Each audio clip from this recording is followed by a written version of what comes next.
don't know. I don't want anything bad to happen to her. That was all I kept thinking about when everything happened. What's poppin', EA gang? Welcome back to our channel. If you guys are new here, hit that subscribe button right now. Hit that like button. Hit that bell button, turn on your post notifications, and leave a comment down below on your favorite part of this video. Sorry it took us so long to record this video. It's been crazy. It was a crazy experience, definitely. But basically, when we went into the hospital, mind you, this is like our 4th or 5th time going into the hospital. Thinking that she was in labor. I was in labor. So it was like, I dreaded going in because I didn't want them to send me back home. But when we got in, I was like, yeah, I think my water broke. And so they did the test where, well, first she checked my cervix and I was 4 centimeters. And it's funny because I was supposed to be inducted. The very next day. She was stuck at 1 centimeter for like 2 months almost. So for a month. For a month. 1 month? Yeah, because he checked me the first time. 36 weeks. You're right. So for a month. Yeah, so I was 4 centimeters. They did the test to see if my water broke because it's like a strip that they could test to see if it's amniotic fluid. And turns out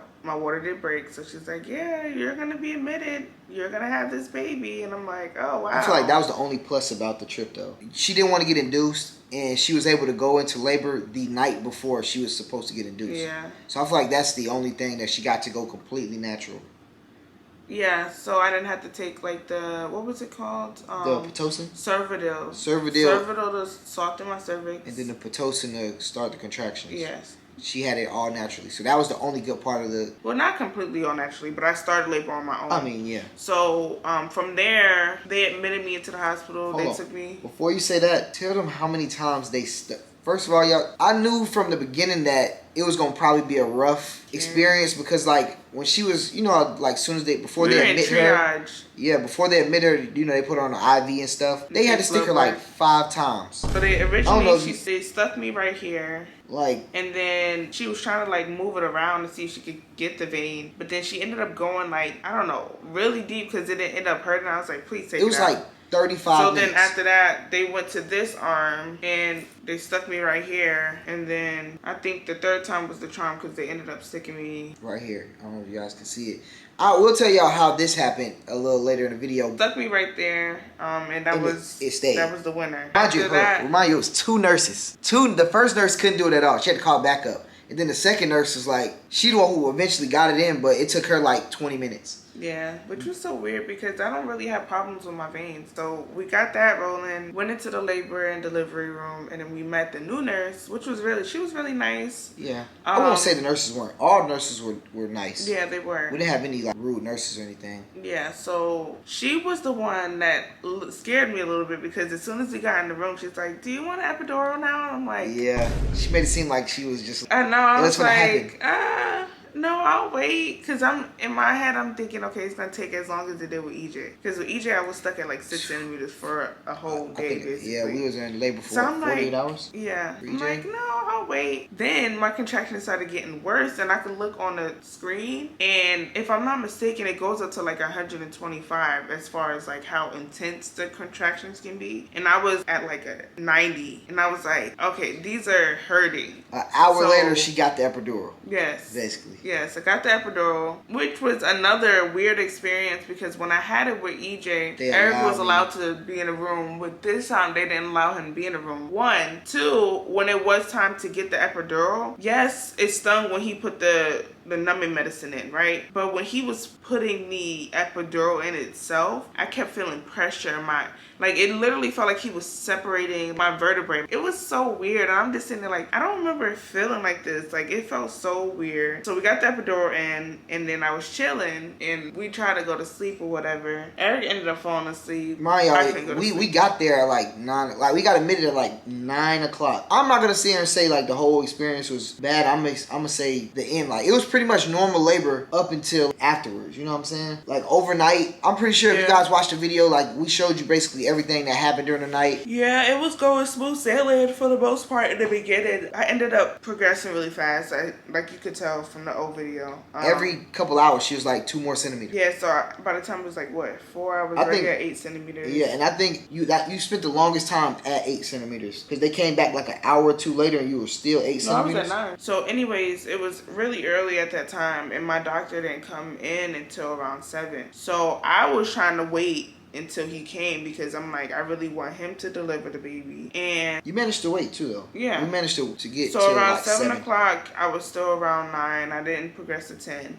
He did walk in and he was so happy we were in labor because he was like, this baby was giving me gray hairs. But he walked in. He's like, yeah, so you're not at 10 yet. I'm gonna go to the office, which is right across the parking lot, I should say. And then when it's time, they'll call me. So we were trying to get me actively in labor. So I ended up progressing 10 centimeters, and then we started doing the practice pushes. And he ended up trying to come out by himself. He was like, his head was squirming. He was trying to come out. It was like the calmest moment ever. By the way, you guys, they wouldn't let me record that. That's why in the labor and delivery video, I got the sound, but I couldn't get the actual footage. They won't let me record in there. And then we also, I had a mirror. I was looking at the mirror while he was coming out. That was like crazy. It was helpful because it was like I was able to see how you need to push, right? How long I needed to push because you could actively see like him coming out. It was like. And then it got to the point, like I said, he was trying to come out by himself. And he was like. At this point, when I started pushing, we had already called the doctor to come over, and then he ended up coming over. I delivered him in 20 minutes. The nurse actually told her to stop pushing so the doctor can come in because he was literally like wiggling his way out of there by himself. But so he was delivered. They put him on my chest, and then it was time the worst experience we've ever had with giving birth. Yes, so it was time to deliver the placenta, and I could tell he's having problems because he's like pushing down, and he's like, all right, can you push? Then they're like, you need to turn the Pitocin on to help with contractions. So he's trying to deliver the placenta, and I'm sitting there like trying to push while holding the baby. I'm like, okay, I knew something was up because it's like it shouldn't take this long. He kept saying, are you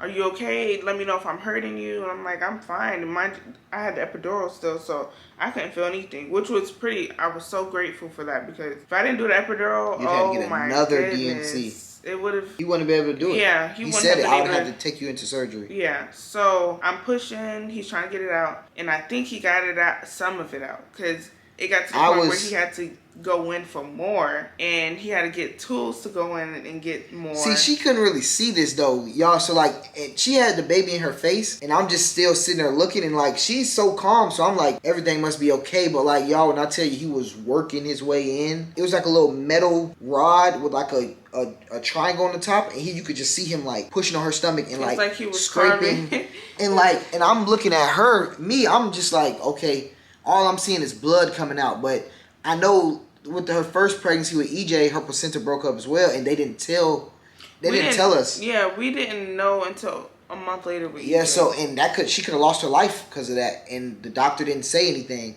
So because he knew her experience with that, he made sure he tried to get all the placenta out of her. But not only that, this one, you could tell it was more broken up than the first one, I'm assuming. It was. Because I didn't see either or, like, I didn't see either of the placentas. So I don't know how they look, but I think he could tell it was broken into more than one piece. It was like strips. So it was like worse than, which I feel like it's because your placenta is supposed to dislodge from your uterus once you give birth. That way it's easier for you to get, past it. But I feel like it was still attached to my uterus. So that's why it keeps, every time I'm going into labor trying to retain the placenta, that's why it keeps coming out in chunks because it's still attached to my uterus. So, like he said, he had to get the tool. He was basically carving, like scraping the lining of my uterus. She is basically not she's aware that it's happening, but at that point I couldn't see anymore because the mirror was moved. She couldn't see all the pieces that was coming out, and I had to go sit down. Like, it wasn't like I was going to pass out over blood. It was just like, it was so much.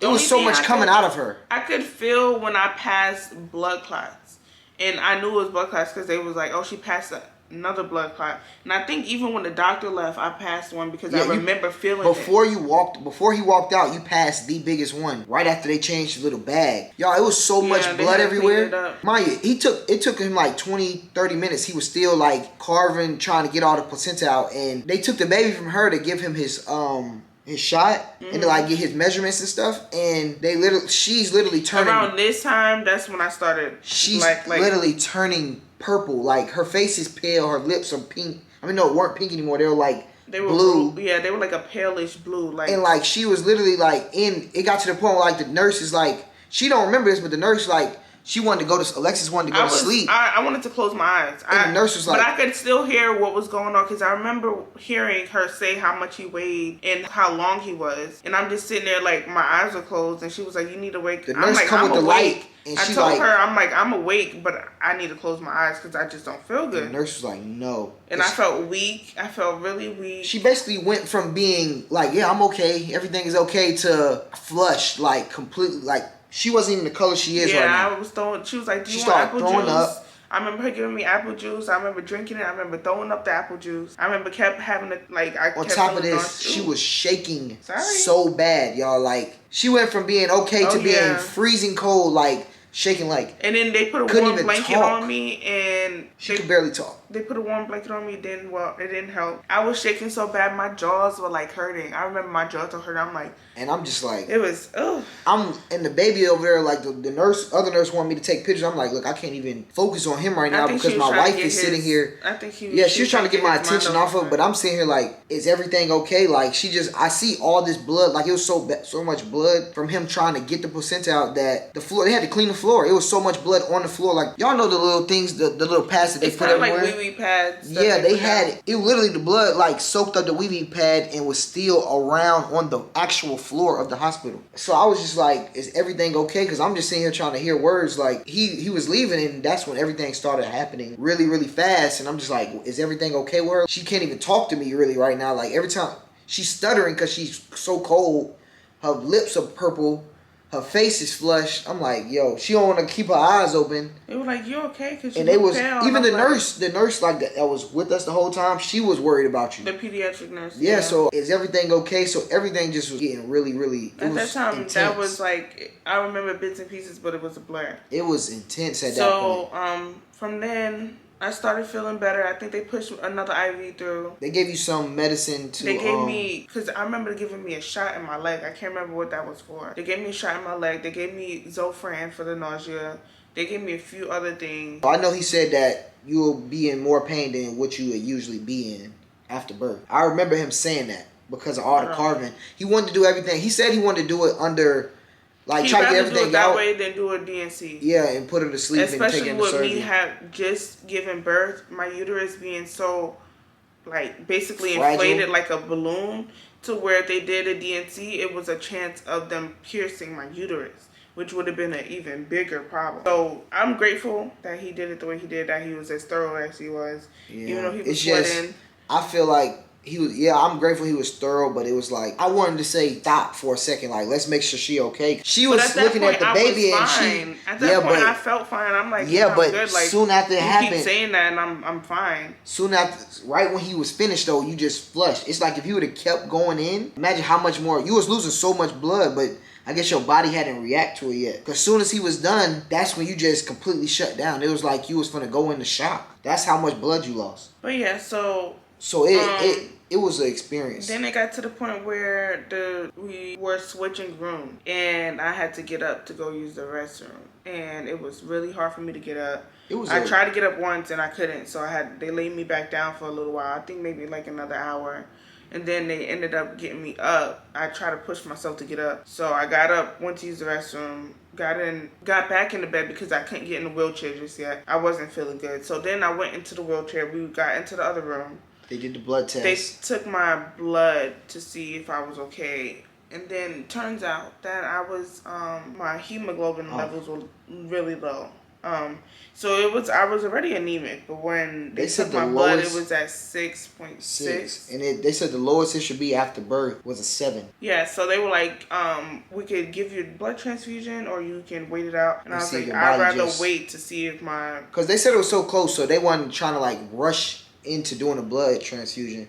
So they told her to just wait the night, since we was already going to stay the night anyways, to see if it was going to get better overnight. And then it didn't. So it went down to 4.4, and they're like, okay, we're not asking you, we're telling you you're going to do a blood transfusion. And I was a little nervous about that because, and I didn't tell them this, I didn't tell Eric this either. I was nervous about even seeing the blood because you got to think about it. This is somebody else's blood, and you going can see inside it. Of you. I was just like, yeah, it was just... I've never had a blood transfusion. I'm like, do you taste it? Like, You just never know. She was asking some questions. Yeah, I'm like, I don't blame you though. It's like I was like, please don't let me see it. I don't want to see it. When they put it in the IV that was in his arm. And that they had to switch the IV because they pushed the blood too fast through the IV. So it started hurting. And it burst. It started pulsating and hurting, and then it burst my vein, and now I had. It's like a really bad bruise. It was worse than this. It's actually that's what I'm saying. down. This is 2 weeks later, y'all, and you can still look. Show them real quick. You can still see it, and this is 2 weeks later. And it got to the point where it was like a little bruised up above it. No, it was bruised over like on this side. It's still a little bruise too. right there. But yeah, it was hurting. Then they had to transfer to this side in my hand, which kind of hurt to this day because I don't know what it was, but all of this started hurting right after they took it out. I don't know. It was just like, it went downhill. I thought it was going to be a smooth birth because of how fast I progressed and everything. And then it just literally went downhill. It was definitely an experience that had me like, I don't want to go through this again because like I said, it was physically traumatic to her, but to me it was like, all I'm thinking is like I could lose my wife right now. And with EJ, it was this easiest birth ever. Like, so we thought though. So we thought because a month later she was passing huge blood clots and found out she had to get the DNC because the doctor left placenta in her uterus. But yeah, so when I looked it up, the chance of me having a retained placenta is heightened because I've had it not once, but twice. And if she has to go through any of that ever again, I wouldn't even want to risk something like that. It's like, it's to the point where like, if I really wanted another kid, I probably would have to get a hysterectomy right afterwards. Like, yeah, they just take the whole uterus out because I don't want anything bad to happen to her. That was all I kept thinking about when everything happened. Like, you always expect. I know every pregnancy is different, every delivery is different, but I came in there with like good intentions, like, oh, EJ was a smooth delivery at least, but I know you had the DNC later, but like there, it was smooth, you know what I'm saying? So here with him, it was just like, I can't go through this anymore.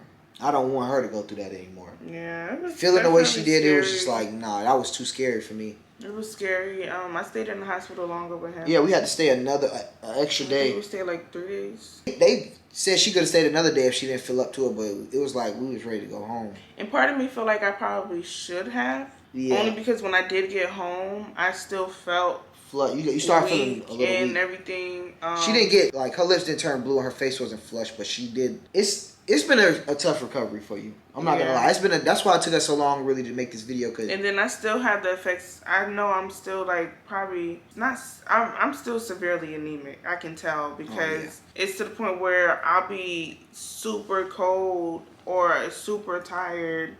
And I know I'm super cold because it'll be to the point where I'd rather be outside in 100-degree weather than be under AC at certain points. Like, I'll alternate. I'm like, babe, I'm going to put the window down in the car because I'm cold. Or to the point where, like, at night, this might be my hormones, but at night I'm just drenched in sweat, even though I'm cold. Like, it's so weird. And I'd say it's been tougher. Like, with EJ, her energy bounced back instantly. We was... You know what I'm saying? Everything just went back to normal. I mean, besides like a lot of bleeding that she had to go through because of the placenta left in her uterus. But regardless, even though she had that, she was able to just get up. She was more active.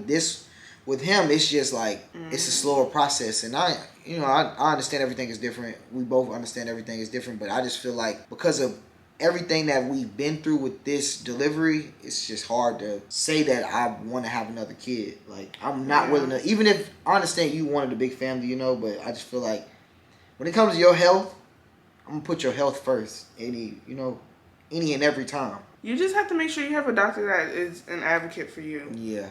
Especially if you're a woman of color, because I'm telling you, I feel like, and I'm not taking it away from anyone else, but I feel like a lot of women of color go through a lot of stuff during childbirth. You have to be aware because a lot of people don't even know anything about retained placentas, or how severe it is, and it's not common at all. And it's weird because it's like not once but twice. That's just like that's what I'm saying. Like, I'm pretty much like we got our 2 boys. We got a wonderful family. The good thing, but through all this, a blessing came out of it, Baby boy is here. He's healthy. He's big. 8 pounds, 11 ounces at birth. 22 inches long? He's a big boy. Full head of hair. Handsome young man. So I'm just grateful for my family. I'm grateful for my wife. She went through a lot I went through a lot. Even he went through a lot because, you know, it's traumatic for babies too, you know. He literally, y'all, he came out, he couldn't even fit newborn diapers. That's how big he was. Like, I was like, yo, it's a big man. But that's pretty much how everything went, y'all. It was definitely a big experience for us moving forward in life. It definitely made him an even bigger blessing than he was before we had him. I mean, he was going to always be a blessing, but that just made him 10 times more precious and just a blessing for us. So I hope you guys enjoyed this video, man. If you enjoyed it, leave a like on this video. Yeah, now we're a family of 4. And you want to say hi? He's just sleepy, y'all. Thanks for slapping me in the face. But thank you guys for watching this video, and y'all stay blessed. And stay tuned for what's next. Peace. Ever since I met you, I knew that we'll be way more than friends. Be right by my side, my love for you will never end. I'm tired of playing games, baby, this ain't no pretend. Let me be your man, let me be your